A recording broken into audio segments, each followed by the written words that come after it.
मणिपुर में हमला हो रहा है, मणिपुर में आज भी महिलाओं पर अत्याचार हो रहा है और देश के गृह मंत्री मुंबई में आकर मजे उड़ा रहे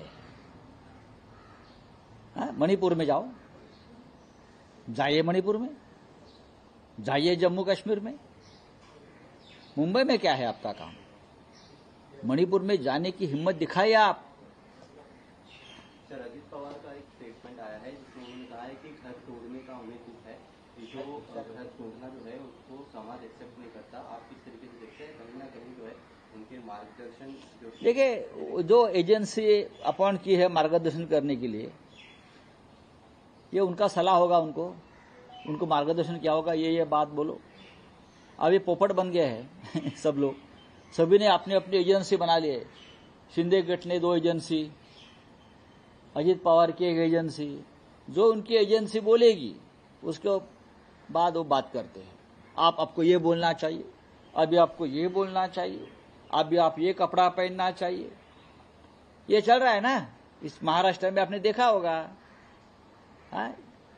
चलो, अजित पवारांनी खंत व्यक्त केलेली आहे, जे काही घरफोडी झालेली आहे याबद्दल मला खंत वाटते असं. घरफोडी कोणी केली? पक्षफोडी, घरफोडी. पक्षफोडी, घरफोडी करणारे नरेंद्र मोदी आणि अमित शाह आहेत. बरोबर आहे. तुम्ही त्यांना बळी